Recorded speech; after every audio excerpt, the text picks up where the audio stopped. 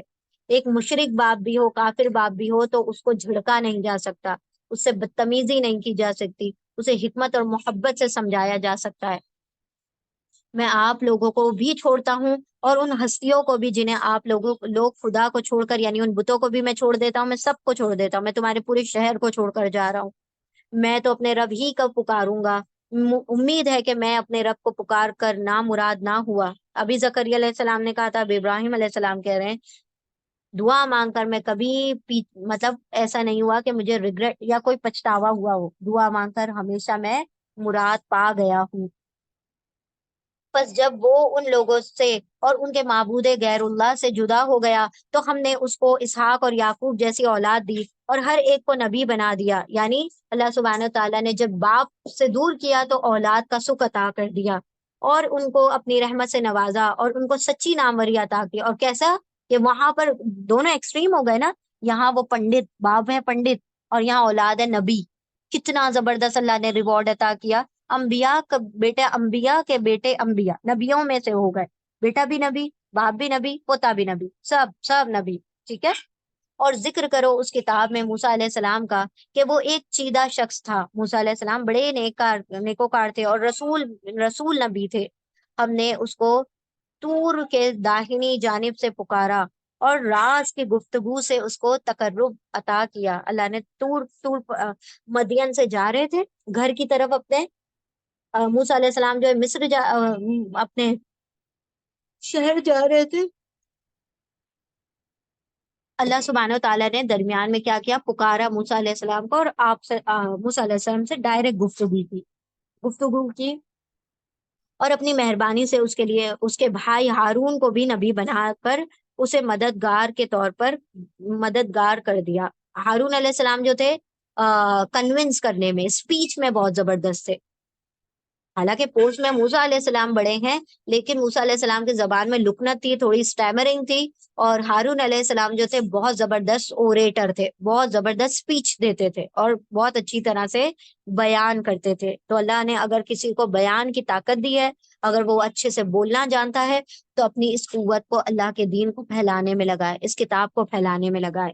اور اس کتاب میں اسماعیل کا ذکر کرو، وہ وعدے کا سچا تھا۔ کون؟ اسماعیل علیہ السلام، جبکہ ان کو ذبح کرنے کا حکم دیا گیا تو وہ وعدے کو پورا کر کے دکھاتے ہیں، اور رسول نبی تھے، رسول نبی۔ اور اللہ سبحانہ و تعالیٰ نے کہا رسول نبی، رسول وہ ہوتا ہے جس کو اللہ سبحانہ و تعالیٰ نئی شریعتیں دیتے ہیں، ٹھیک ہے، نئی شریعت دیتے ہیں، اور رسول جو ہوتے ہیں قتل نہیں کیا جا سکتے، اور رسول جو ہوتے ہیں وہ تھوڑے سے ایکٹیو قسم کے لوگ ہوتے ہیں، جو ایکسٹروورٹ ہوتے ہیں نا، وہ رسول نبی ہوتے ہیں۔ اور صدیق نبی کون ہوتے ہیں؟ صدیق نبی وہ ہوتے ہیں جو انٹروورٹ ہوتے ہیں۔ اب جیسے عمر رضی اللہ تعالیٰ عنہ اور ابو بکر صدیق کا معاملہ آپ سب جانتے ہیں۔ حضرت عمر کیسے تھے؟ بہت گھڑ سواری کرنا، یہ کرنا، جنگ پہ جانا اور یہ کرنا، اور ایکسٹرا کریکولر ایکٹیویٹیز میں زیادہ حصہ لینا، اور بہت ایکٹیو رہنا باہر کے معاملات میں، سوشلی بہت ایکٹیو رہنا، یہ حضرت عمر ایسے تھے۔ اور حضرت ابو بکر کیسے؟ اپنے اپنے میں رہنا، نرمی کے ساتھ رہنا، زیادہ مطلب لوگوں سے گھلنا ملنا نہیں، انٹروورٹ ٹائپ کی پرسنالٹی تھی۔ تو رسول نبی وہ ہوتے ہیں جو ایکسٹروورٹ ہوتے ہیں، اور انٹروورٹ کو ہوتے ہیں صدیق نبی، ہے تو سچے، ہے تو اللہ کے ماننے والے، لیکن اتنی زیادہ ان کی ایکٹیویٹیز باہر والی نہیں ہے، ٹھیک ہے۔ تو اسماعیل علیہ السلام بھی کون ہے؟ ایکسٹروورٹ نبی ہیں، رسول نبی تھے۔ وہ اپنے گھر والوں کو نماز اور زکوٰۃ کا حکم دیتے تھے اور اپنے رب کے نزدیک ایک پسندیدہ انسان تھے، اور اس کتاب میں ادریس علیہ السلام کا ذکر کرو، وہ ایک راست باز انسان تھا۔ ادریس علیہ السلام جو پہلے وہ ہیں نبی جنہوں نے ٹیلرنگ سٹارٹ کی، پہلی مرتبہ کپڑا سیا تھا ادریس علیہ السلام نے، ذکر کرو، اور ایک راز باز انسان ہے اور ایک نبی تھے، اور اسے ہم نے بلند مقام پر اٹھایا تھا۔ یہ وہ پیغمبر ہیں جن پر اللہ نے انعام فرمایا، آدم علیہ السلام کی اولاد میں سے اور ان لوگوں کی نسل سے جنہیں ہم نے نوح علیہ السلام کے ساتھ کشتی پر سوار کیا تھا۔ اللہ فرما رہے ہیں کہ یہ جو نبی نکلے ہیں بعد میں نوح علیہ السلام کی قوم سے ایک کے بعد ایک نکلے ہیں، سات کشتی میں سوار تھے، اور ابراہیم علیہ السلام کی نسل سے، اور اسرائیل علیہ السلام کی، اسرائیل کون؟ یعقوب علیہ السلام کی نسل سے، اور یہ ان لوگوں میں سے تھے جن کو ہم نے ہدایت بخشی، اور ہدایت بخشی اور برگزیدہ کیا، مطلب بلند کیا۔ ان کا حال یہ تھا کہ جب رحمان کی آیات ان کو سنائی جاتی تھی تو روتے ہوئے سجدے میں گر جاتے تھے۔ پھر ان کے بعد وہ ناخلف لوگ ان کے جانشین ہوئے جنہوں نے نماز کو ضائع کیا اور خواہشات نفس کی پیروی کی، بس قریب ہے کہ وہ گمراہی کے انجام سے دوچار ہوں۔ اللہ سبحانہ و تعالیٰ ہمیں ان لوگوں میں شامل نہ فرمائے جو نمازوں کو ضائع کر دیں۔ اللہ نے فرمایا نبیوں کے بعد ان کے اولادیں آئے، اور ان کے اولادوں کے بعد ایسی جنریشن آ گئے جو دین کے ساتھ دین کا کھلواڑ کرنا شروع کر دیا، دین کی آیتوں میں تبدیلیاں کرنی شروع کر دی۔ البتہ جو توبہ کر لیں اور ایمان لے آئیں اور نیک عمل کریں وہ جنت میں داخل ہوں گے۔ یعنی اللہ نے فرمایا جو سرکشی کر رہے ہو اس پہ پہلے تو توبہ کرو، پھر ایمان لاؤ، پھر نیک عمل کرو، ایمان لے آئیں اور نیک عملی کریں وہ جنت میں داخل ہوں گے، اور ان سے ذرہ برابر بھی حق تلفی نہ ہوگی۔ اللہ سبحانہ و تعالیٰ فرماتا ہے جو حق تم یہاں پر سرو کر رہے ہو اللہ اس سے بڑھ چڑھ کر تم کو دے دے گا۔ ان کے لیے ہمیشہ رہنے والی جنتیں ہیں جن کا رحمان نے اپنے بندوں سے دروے پردہ وعدہ کر رکھا ہے، اور یقیناً یہ وعدہ پورا ہو کر رہنے والا ہے۔ وہاں وہ کوئی بے خدا بات نہ سنیں گے، جو کچھ بھی سنیں گے ٹھیک ہی سنیں گے، اور ان کا رزق انہیں پیغام صبح و شام ملتا رہے گا۔ یہ ہے وہ جنت جس کا وارث ہم اپنے بندوں میں سے اس کو بنائیں گے جو پرہیزگار رہا ہے۔ اے محمد صلی اللہ علیہ وسلم، ہم تمہارے رب کے حکم کے بغیر نہیں اترا کرتے۔ جو کچھ ہمارے آگے ہے اور جو کچھ پیچھے ہے اور جو کچھ اس کے درمیان ہے، ہر چیز کا مالک وہی ہے، اور تمہارا رب بھولنے والا نہیں۔ اللہ نے کہہ دیا، اللہ کے رسولوں نے کہہ دیا، یعنی فرشتوں نے، جبریل علیہ السلام آ کر کہہ رہے ہیں آپ صلی اللہ علیہ وسلم پہ سے کہ ہم جو ہیں اللہ کے حکم سے اترتے ہیں۔ یہ کہہ رہے ہیں آپ سے کہ فرشتے اتار کے دکھا دو تو کیا ہم اتر کے آ جائیں گے؟ نہیں، جب تک کہ اللہ کا حکم نہیں ہوگا تب تک ہم اتر کے نہیں آئیں گے۔ جو اللہ جب اتارتا ہے تو اللہ کسی بڑے فیصلے کے لیے فرشتوں کو اتارتا ہے، ایسے چھوٹے موٹے کاموں کے لیے جبریل علیہ السلام اتر کر نہیں آتے۔ کیوں؟ کیونکہ he is the master and the organiser of all the ملائکہ، سب کو وہ ہینڈل کر رہے ہوتے ہیں، ٹھیک ہے؟ تو وہ مینیجر ہیں، سمجھ لیں، سید الملائکہ ہیں وہ۔ تو وہ کہہ رہے ہیں کہ ہم ایسے ہی نہیں اتر کر آ جاتے ہیں، جب کہ کوئی بندہ کہے معجزہ دکھا دو، فرشتے دکھا دو تو ہم اتر کر آ جائیں۔ اللہ جب تک حکم نہ کرے ہم نہیں اترتے۔ وہ رب ہے آسمانوں اور زمین کا اور ان کی ساری چیزوں کا جو آسمان اور زمین کے درمیان ہے، بس تم اس کی بندگی کرو اور اسی کی بندگی پر ثابت قدم رہو۔ کیا ہے کوئی ہستی ہمارے علم میں اس کے ہم پایا؟ کوئی ہے کہ اس کے برابر جو تم اس کے برابر ٹھہرا دیتے ہو؟ انسان کہتا ہے کیا واقعی جب میں مر چکوں گا تو پھر زندہ کر کے نکال لیا جاؤں گا؟ کیا انسان کو یاد نہیں ہے آتا کہ ہم پہلے اس کو پیدا کر چکے ہیں جبکہ وہ کچھ بھی نہ تھا؟ یعنی جب نطفے سے پیدا کیا اور اس سے پہلے عالم ارواح پہ بھی پیدا کیا۔ تیرے رب کی قسم ہم ضرور ان سب کو اور ان کے ساتھ شیاطین کو بھی گھیر لائیں گے، پھر جہنم کے گرد لا کر انہیں گھٹنوں کے بل گرا دیں گے۔ یعنی شیطان اور نافرمان انسان سب کو اللہ گھٹنوں کے بل گرا کر جہنم کے گڑھے کے پاس کھڑا کر دیں گے۔ پھر ہر گروہ میں سے ہر اس شخص کو چھانٹ لیں گے جو رحمان کے مقابلے میں زیادہ سرکش بنا ہوا تھا، یعنی جو اللہ کے نافرمان ہیں ان کو چھانٹ کر الگ کر دیا جائے گا۔ پھر یہ ہم جانتے ہیں کہ ان میں سے کون سب سے بڑھ کر جہنم میں جھونکے جانے کا مستحق ہے، یعنی کس نے سب سے بڑے کارنامے کیے کہ جس سے وہ جہنم کا حقدار بن گیا۔ تم میں سے کوئی ایسا نہیں ہے جو جہنم پر وارد نہ ہو۔ یہ تو ایک طے شدہ بات ہے جسے پورا کرنا تیرے رب کا ذمہ ہے۔ ہر کسی کو جہنم پر وارد ہونا ہے، یعنی اللہ سبحانہ و تعالیٰ نے پل صراط ہی جہنم کے اوپر سے بنائی ہے، سب کو دیکھ کر جہنم کو پھر آگے بڑھنا ہے، اور یہ اس لیے کہ جہنمی جو جہنم کو دیکھیں گے اس میں کٹ کٹ کے گریں گے، لیکن جنتی جب جہنم کو دیکھ لیں گے تو جنت کی نعمتوں کا مزہ ان کے لیے دگنا ہو جائے گا۔ جب کسی آفت کو، جب کسی پریشانی کو دیکھنا، یعنی اللہ سبحانہ و تعالیٰ دکھا دے گا کہ اگر تم جہنم میں ہوتے تو اس جگہ ہوتے، تو وہ بندہ اور زیادہ شکر کرے گا جنت کا کہ اللہ تو نے بچا لیا اس جہنم سے اور مجھے جنت عطا کی۔ اس لیے جہنم کو ایٹ لیسٹ آنکھوں سے تو دکھا ہی دیا جائے گا ہر انسان کو۔ پھر ہم ان لوگوں کو بچا لیں گے جو دنیا میں متقی تھے اور ظالموں کو اسی میں گرا دینے والے ہیں، گرا ہوا چھوڑ دیں گے ان لوگوں کو۔ جب ہماری کھلی کھلی آیات سنائی جاتی ہیں تو انکار کرنے والے ایمان لانے والوں سے کہتے ہیں بتاؤ ہم دونوں گروہوں میں سے کون بہتر حالت میں ہے اور کس کی مجلس سے زیادہ بہتر ہے، یعنی کہ دیکھو ہم تو امیروں میں بیٹھتے ہیں، تم غریبوں میں بیٹھ کے اتراتے ہو کہ ہمیں دین حق مل گیا، ہم دیکھو کہاں ہیں اور تم کہاں ہو۔ حالانکہ ان سے پہلے ہم کتنی ہی ایسی قوموں کو ہلاک کر چکے ہیں جو ان سے زیادہ سر و سامان رکھتی تھی۔ عاد اور سمود کی بستیوں کو دیکھیں، کیسے مال و دولت اور کیسی اولادیں اور کیسی ان کی پرسنالٹیز ہوا کرتی تھی، اور ظاہری شان و شوکت میں ان سے بھی بڑی ہوئی تھی، ان کو اور بھی زیادہ اللہ نے لگژریز دی تھی۔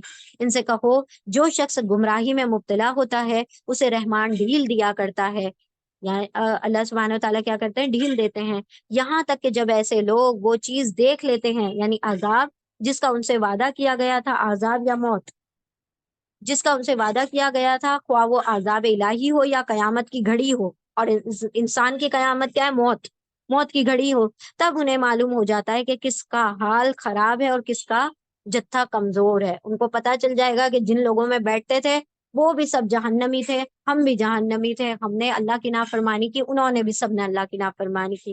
ان کو پتا چل جائے گا کہ کیسے کمزور دوست ہم نے بنائے تھے جو آخرت میں ہمارے کام نہ آ سکے۔ اس کے برعکس جو لوگ راہ راست اختیار کرتے ہیں، سیدھا راستہ اختیار کرتے ہیں، اللہ ان کو اس راست روی میں ترقی عطا کرتا ہے، سیدھے راستے کو اللہ سبحانہ و تعالیٰ اور پروموٹ کرتا ہے اور ان کی ہیلپ کرتا ہے آگے بڑھنے میں۔ اور باقی رہ جانے والی نیکیاں، باقیات الصالحات ہی تیرے رب کے نزدیک بڑا جزا اور انجام کے اعتبار سے بہتر ہے۔ پھر تو نے دیکھا اس شخص کو جو ہماری آیات کو ماننے سے انکار کرتا ہے اور کہتا ہے کہ میں تو مال اور اولاد سے نوازا ہی جاتا رہوں گا، کیا اسے غیب کا پتہ چل گیا ہے یا اس نے رحمان سے کوئی عہد لے رکھا ہے؟ ابو جہل، ابو لہب، یہ سب سمجھتے تھے مال و دولت ہمیں مل گئی ہے تو ہمیں کوئی کچھ نقصان نہیں پہنچا سکتا۔ اللہ فرماتا ہے کہ قیامت تک زندہ رہو گے کیا؟ جو تم یا غیب کی تمہیں اللہ رب العزت نے خبر دے دی ہے کہ تمہارے یہ مال اور اولاد تمہارے کام ہی آنے والے ہیں؟ ہرگز نہیں، جو کچھ یہ بکتا ہے اسے ہم لکھ لیں گے اور اس کے لیے سزا میں اور زیادہ اضافہ کریں گے۔ جس سر و سامان اور لاؤ لشکر کا یہ ذکر کر رہے ہیں، دنیاوی سر و سامان کا، وہ سب ہمارے پاس رہ جائے گا اور یہ اکیلا ہمارے سامنے آئے گا۔ یہ مال، یہ دولت، یہ بچے، یہ ویلتھ اور یہ ہیلتھ سب کچھ ختم ہو جائے گی اور اللہ کے سامنے تنہا کھڑا ہو کر آئے گا۔ ان لوگوں نے اللہ کو چھوڑ کر اپنے کچھ خدا بنا رکھے ہیں تاکہ وہ ان کی پشت بان ہو، یعنی کہ اللہ کے علاوہ جو دوسرے وہ ہیں بت، ان کو بھی اپنا خدا بنا لیتے ہیں۔ کوئی پشتبان نہ ہوگا، کوئی مطلب ہیلپر، پشتبان مطلب ہوتا ہے کہ کسی کے بیک کو مضبوط کرنے والا، یعنی کہ اس کی ہیلپ کرنے والا۔ وہ سب ان کی عبادت کا انکار کر دیں گے اور الٹے ان کے ایک مخالف بن جائیں گے۔ جب انہوں نے جب دیکھا ہی نہیں ان کی عبادت کرتے ہوئے تو وہ لکڑی پتھر کے بت کہاں ان کی ہیلپ کر پائیں گے؟ اگر انسانوں کو بھی تم سجدہ کرتے ہو تو وہ انسان بھی خود کہیں گے کہ بھائی ہمیں تو کوئی سجدہ نہیں کیا، تم اپنا گناہ خود بھگتو۔ کیا تم دیکھتے نہیں ہو کہ ہم نے ان منکرین حق پر شیاطین چھوڑ رکھے ہیں جو انہیں خوب خوب مخالف حق پر اکسا رہے ہیں؟ یعنی شریعت کے خلاف لے کر جانا، شیطان جو ہے ایڑی چوٹی کا زور لگاتا ہے۔ اچھا، تو اب ان پر نزول عذاب کے لیے بےتاب نہ ہو، ہم ان کے دن گن رہے ہیں اور وہ دن آنے والا ہے جب متقی لوگوں کو ہم مہمانوں کی طرح رحمان کے حضور پیش کریں گے، یعنی کافروں کو تو آنکھ کے گھڑے میں جھونک دیا جائے گا اور متقیوں کو ایک مہمان نوازی جیسے کوئی ایک وی آئی پی پروٹوکال دے کر ان کو کیا کیا جائے گا، رحمان کے سامنے پیش کیا جائے گا۔ اور مجرموں کو پیاسے جانوروں کی طرح جہنم کی طرف ہانک کر لے جائیں گے، یعنی کہ ان کو کھینچتے ہوئے گھسیٹتے ہوئے لے کر جایا جائے گا۔ اس وقت لوگ کوئی سفارش لانے والے پر قادر نہ ہوں گے بجز اس کے کہ جس نے رحمان کے حضور سے پروانہ حاصل کر لیا ہو، جس کو پرمیشن مل گئی، جس کو لیٹر مل گیا کہ ہاں بھائی you are allowed to take intersession, تو بس وہی کیا کر سکتا ہے، سفارش کر سکتا ہے، ورنہ ہر کسی کو سفارش کا موقع نہیں دیا جائے گا۔ وہ کہتے ہیں کہ رحمان نے کسی کو بیٹا بنایا ہے، سخت بےہودہ بات ہے جو تم لوگ گڑھ لائے ہو۔ قریب ہے کہ آسمان پھٹ پڑے، زمین شک ہو جائے اور پہاڑ گر جائے۔ اتنی گندی اور اتنی بری بات تم کہتے ہو اللہ کا بیٹا ہے کہ اس سے زمین اور آسمان کو تکلیف ہو جاتی ہے، وہ پھٹ جائیں گے، وہ زمین جو ہے وہ پھٹ جائے گی اور آسمان گر پڑے گا۔ اتنی بری بات جو تم کہتے ہو، اس بات پر کہ لوگوں نے رحمان کے لیے اولاد ہونے کا دعویٰ کیا ہے۔ رحمان کی یہ شان نہیں ہے کہ وہ کسی کو بیٹا بنائے۔ زمین اور آسمان کے اندر جو بھی ہے سب اس کے حضور بندوں کے حیثیت سے پیش ہونے والے، سب کے سب اللہ کی مخلوق ہیں، کوئی خالق کے برابر نہیں ہے۔ سب پر وہ محیط ہے، سب پر احاطہ کرنے والا، سب کو انکمپاس کرنے والا ہے، اور اس نے ان کو شمار کر رکھا ہے۔